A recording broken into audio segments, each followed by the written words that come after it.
मसीह खुदा मेरे अजीज भाई और बहनों, आज हम पाक माँ कैथोलिक कलीसिया के साथ मिलकर रोज़ों का 5वां इतवार मना रहे हैं। रोज़ों के अयाम खुदा का रहम, फजल और बरकत हासिल करने के अयाम हैं।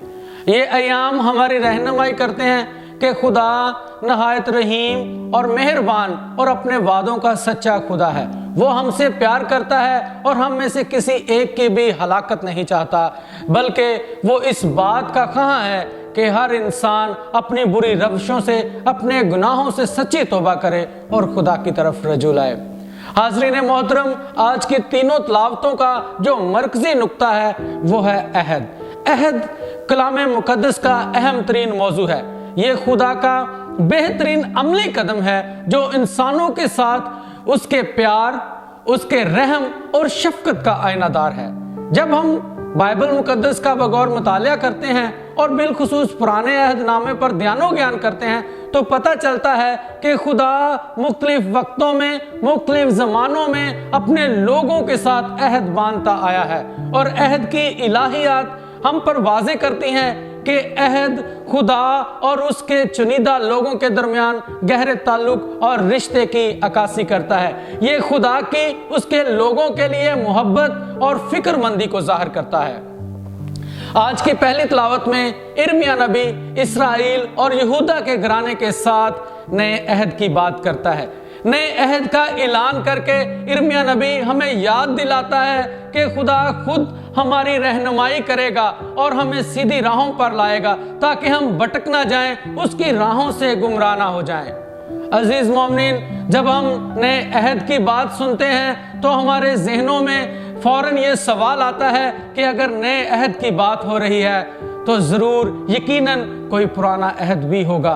आर्च बिशप एवरेस्ट पिंटो अपनी किताब लेट्स ओपन द बाइबल में लिखते हैं कि ये पुराना अहद, ये पहला अहद बनी इसराइल कौम के साथ खुदा मिस्र की गुलामी से रहाई के बाद अपने बंदा मूसा की क़ियादत में उनके साथ ये अहद बांधता है। और खरूज की किताब उसके 24वें बाब में हम सुनते हैं कि ये अहद बर्रों और बछड़ों के खून से बांधा गया और इस अहद की पासदारी बनी इसराइल कौम पर लाजम करार दी। लेकिन बनी इसराइल कौम इस अहद की पासदारी न कर सके, वो बार बार गुनाह में गिरते रहे और खुदा से किए इस अहद को तोड़ते रहे। इसलिए खुदावन अपने बंदे इर्मिया नबी के जरिए आज फरमाता है कि ये नया अहद उनके ज़हनों में डालेगा और उनके दिलों पर नक्श करेगा और ये अहद नाकाबिले तस्खीर होगा।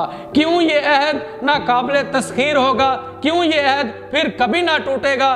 क्योंकि खुदा इस अहद को बर्रों और बछड़ों के खून से नहीं बल्कि हमारे निजात दहिंदा खुदावंद यीशु मसीह के खून से कोई कलवरी पर बांधता है। और इस अहद की बुनियाद सलीब यानी यीशु की सलीबी मौत है।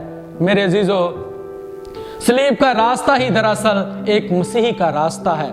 सलीब का रास्ता ही एक मसीही की पहचान है। सलीब का रास्ता ही एक मसीही का फख्र है और यही रास्ता हमें ताबेदारी और वफादारी के साथ यीशु के साथ जोड़े रखता है।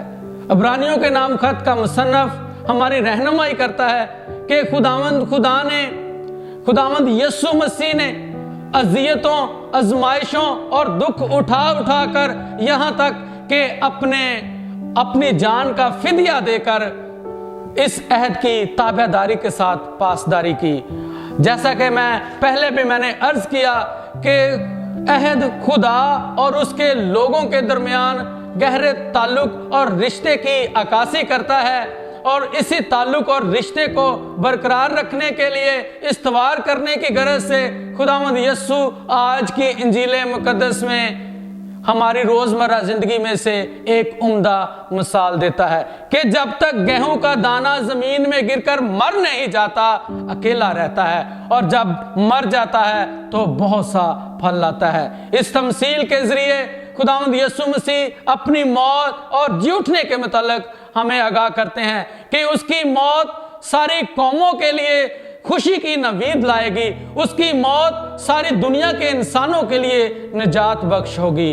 हमारे कौमी शायर अल्लामा इकबाल भी दाने के ज़मीन में गिरकर मरने की अहमियत और अफादियत को बयान करते हुए उसके बारे में लिखते हैं कि मिटा दे अपनी हस्ती को गर कुछ मर्तबा चाहे, मिटा दे अपनी हस्ती को गर कुछ मर्तबा चाहे, कि दाना खाक में मिलकर गुलो गुलजार होता है।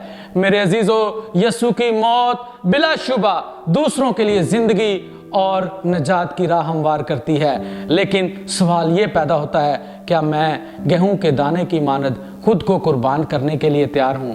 क्या मैं दूसरों की खुशियों के लिए अपने आप को तोड़ने के लिए तैयार हूं? क्या मैं दूसरों के लिए जिंदगी और तसल्ली का बायस बनने के लिए तैयार हूं? अगर नहीं तो हमें अपने रूहानी उस्ताद खुदावंद यीशु से सीखने की ज़रूरत है, जिसने सलीब पर अपनी जान देकर सारी नस्लें इंसानी के लिए बायस निजात ठहरा और खुदा और इंसान के टूटे हुए रिश्ते को फिर से बहाल करता है।